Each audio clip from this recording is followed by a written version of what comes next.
We're making fun of the Cleveland Browns again as we're on Shedeur Sanders' watch. Now we're on Stefanski getting fired watched as well. We're watching this team just be a comedic joke every single day, from Dillon Gabriel struggling to complete 5-yard passes to watching Stefanski stumble in the media, plus the analytics girl cross-eyed all over the place stumbling too. I don't have a crystal ball to tell you, and I don't do. We're making fun of the Browns, but before we begin, you need to click that subscribe button right now because I'm helping you win money in fantasy football. That's what I'm mostly doing, helping you set lineups, get pickups off the waiver wire. But we got a side quest here as we look at what these teams do behind the scenes at practice. We're also making fun of the Cleveland Browns. We're playing video games. We're doing little documentaries.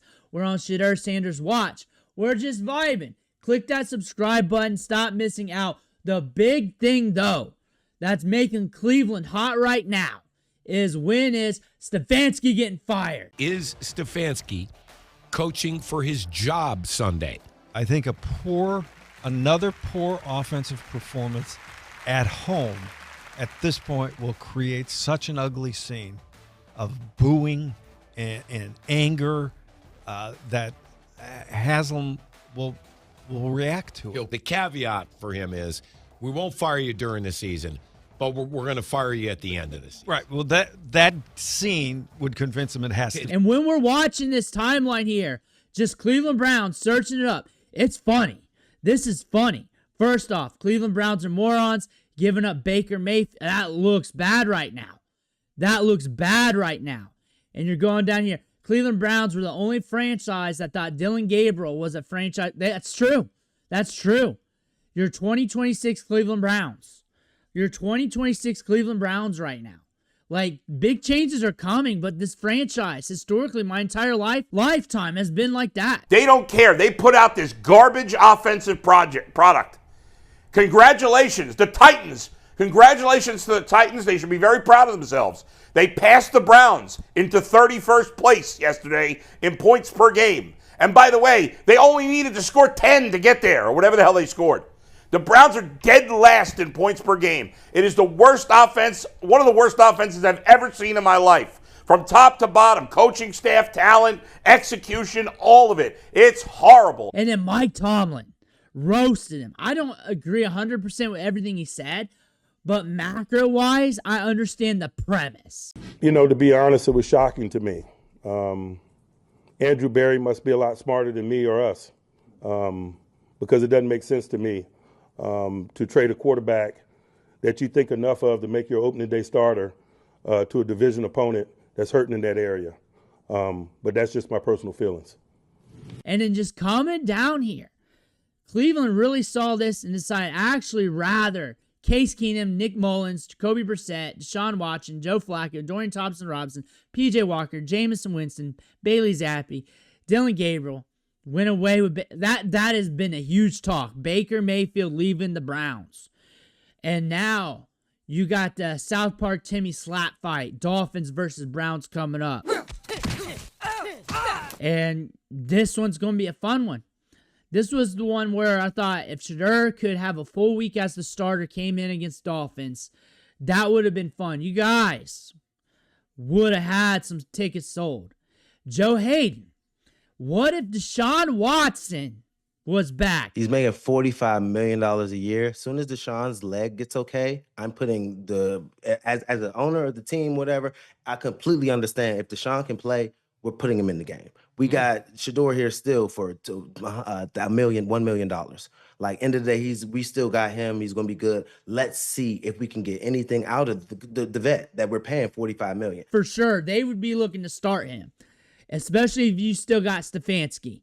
Especially awful Browns. They just need to clean house. 4-22. Chris, record don't lie, bud. Sorry.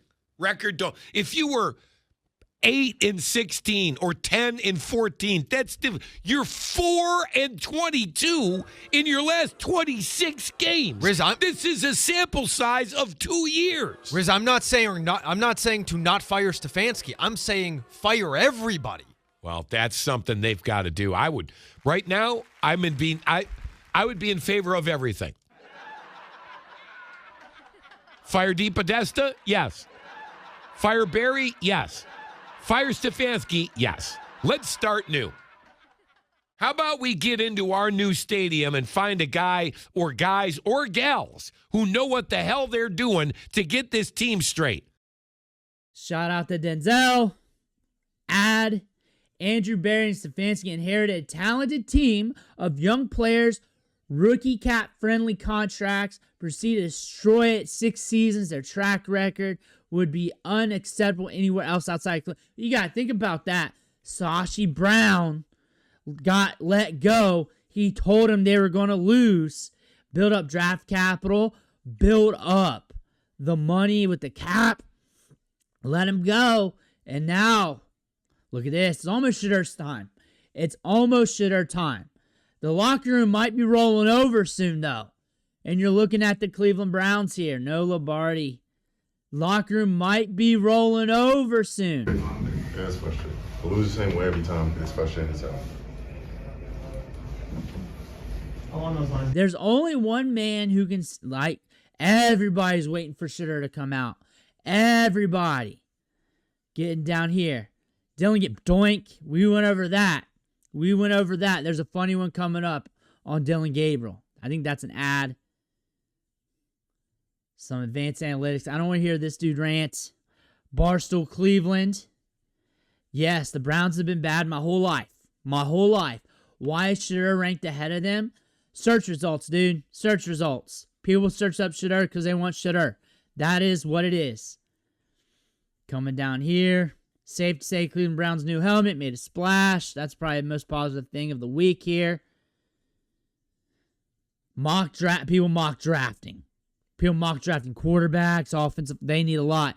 Here's what you need to pay attention to. Let's look at the top 5 worst throws of week 6. And as an honorable mention, I got Dillon Gabriel for this throw off Isaiah Bond's head. He's facing an all-out blitz here, and it's honestly not even his fault because he has to get the ball out quick, but it was just a funny play. And for the next honorable mention, I got the Browns QB Dillon Gabriel. He has a little window right here to get it to Hannon, but instead he scrambles out the pocket and gets hit for an incompletion. And for my last honorable mention, I got the rookie out of Oregon, Dillon Gabriel. Isaiah Bond runs this nice out and in route that gets him open, and Gabriel has a clean pocket to step up and make this throw, but somehow throws it behind him for an incompletion.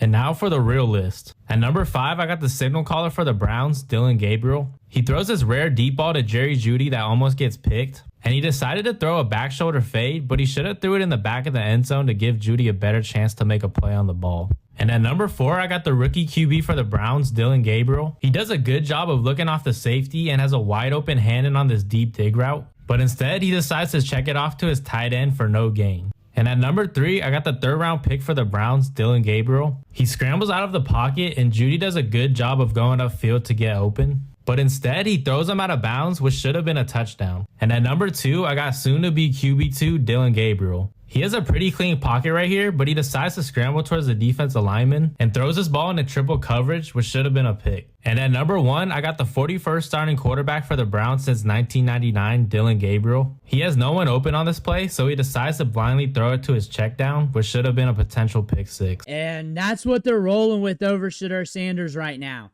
Like I've been saying, let him fall on that knife.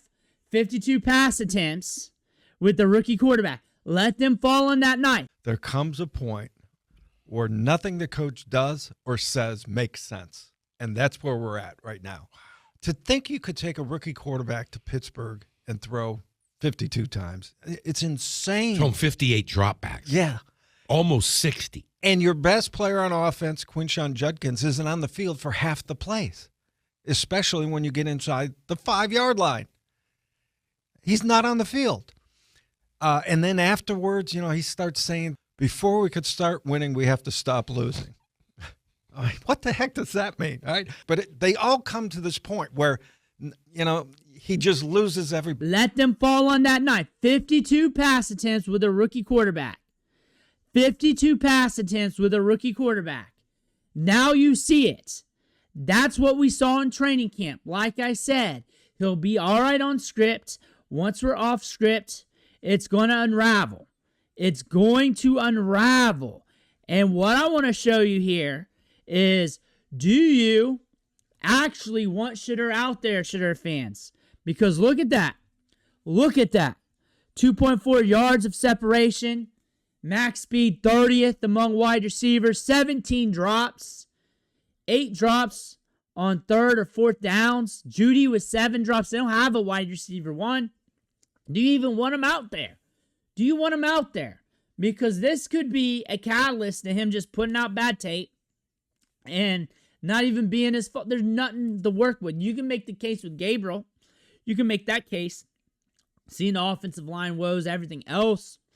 But we did know that going in, and we also know the upside of Shedeur pushing it downfield with accuracy. Do you want that? Do you want this? Or do you want to just wait a year? That's another question. It is time for the Jets to acquire Shedeur Sanders from the Cleveland Browns. And someone tell me why that's a bad idea. And I don't want to hear about it's a circus. It's a circus? What's this? What the hell is this that we're watching? Circus! That's a circus. Bad, crappy football is a circus. The Jets should have drafted this guy, I don't know, second, third, fourth. They got a million opportunities to draft him. He has not gotten an opportunity in Cleveland. I don't really care about the Cleveland Browns, so I'm not going to fight their battles. I'll let Josina Anderson take care of that.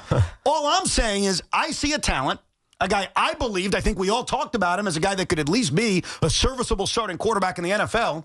They are not giving him a chance in Cleveland. If I'm Darren Muji, I call up my my contemporaries in Cleveland, and I say, here's a 5th-round pick back. Here's your 5th back. Let's get Shedeur in here, and let's see what the kid has got, because why not? If he comes to the Jets, amidst all of this and all the issues that are going on already, and he's just the brash guy that he was, how does that make it any better? What if he's good? It doesn't matter if he's good. It doesn't matter if he's good? Well, you can't believe that, Zeke. Of course it matters if he's good. The only thing that will matter is if he wins. Well, it works if he wins. Okay, hand in hand. What if he's good and a game like yesterday that they would have won with competent quarterback play, they win? No, I'm not saying it's a bad idea. I'm just saying it's very risky. Here's what I disagree about with the risk. They're on a watchable mess right now with a lottery ticket that isn't working. Now, personally, I do want to see him out there. I do want to see this thing shooken up. I think it'd be fun. I think it'd be great for Browns fans. I think this would be the perfect week for him. And if Stefanski wasn't a lame duck trying to be a live duck, we'd probably be seeing Shedeur right now after what we saw. I think we saw enough from Gabriel. I know it's 2 starts, but he wasn't projected to be a starter anyways. Coming into the league, he was projected to be a long-term backup with good accuracy, fast mental processor. He's not projected to be a long-term start. No one did. Only Browns did. Only the Browns did. There's some good things in his profile, but for a backup, like a good backup, good solid backup to have on your team, for not like this. And you got a first rounder that was mocked there heavily, that the industry liked, and then falls to the 5th. Day 3 contract here. And I've been saying this every bit. Day 3 contract. Like, just look at spreadsheet football for a second. Take the name out. Day 3 contract. First rounder. Fell to a draft. Whatever you want to think about it. Whatever. But we fall to the 5th. And now, day 3 contract. Still was regarded as that first rounder by many. Everything else went to hell. What if he hits the upside? You can get it to hit to the upside. You squeeze that lemon and juice comes out. You got 2 first-round picks. You got your quarterback here. Day 3 contract on a rookie contract, who's probably not going to whine about it too much because he's already got money, be happy being out there. This is a young kid. This is a good kid. Pay attention to him. Like, a lot of you guys look at Shedeur and you're like, he's this, he's that. This guy told his dad not to come out because he's not where he wanted to be. He's working out at Baldwin Wallace on his off days. And a lot of people are questioning that. But you look at this Browns team, the coaching staff, why wouldn't he be connecting with his own coaches, doing whatever he can to keep himself? Like, why not? Why not? I've seen people argue against that. I've seen that. Like, why not? If you feel like you're not in the right situation, you've been quiet about it, but yet you just go out. Like, that's like the right thing to do. And maybe he's still working out that facility. It's just not being taped. And people complaining about it being taped, but he's working with coaches. They kind of need that film for their resume to get other clients. And everybody else does it anyways. People complained about that when I saw the Baldwin Wallace tape. People complained about it. Like, whether he plays well or not, this is a good kid. This is a good kid. Like, when I'm looking at this, I think this would be the perfect game to roll him out there. I think it will be a matter of time before we see Shedeur out there. This Browns team is going to be the Browns. They're going to be the Browns until they stop. It's been like this my whole life, your whole life. It is what it is. I think Browns fans need Shedeur in, or they're going to be in trouble. They ain't feeling good. It's been a while. You want to keep them engaged. There you go. You saw that on the search results. Everybody looking up Shedeur. I just typed in Cleveland Browns, and everybody's wondering, why are we still talking about the backup quarterback? They had 4 backup quarterbacks, damn it, and they just called one a starter. They had that in the offseason. Don't act like Flacco was a starter. Don't act like that. Don't act like Gabriel was a starter. Don't act like Pickett's a starter. He's not even a starter for the Raiders, and Geno's been sucking. Don't even be looking at that. Don't even be looking at that. Shedeur fell to him in the 5th. I understand the reindeer games with 3rd rounder, 5th rounder. I don't understand the reindeer games when 3rd rounders completing 20 to 30% of his passes in training camp, 5th rounders completing 70 to 80%, and you're not making any changes to get the competition ramped up, considering the other context involved here when it came to the scouting with everybody else. That doesn't make sense. Any other leadership position, whether it's at McDonald's, the factory, police force, football, hockey, whatever, more times or not, that change would have been made. That being said here, he's going to be getting his opportunity soon. Deshaun Watson might be as well. We shall see. But I want to hear about your thoughts in the comments below. And also, don't forget to hit that subscribe button on the way out. One thing for watching. Catch you on the next video.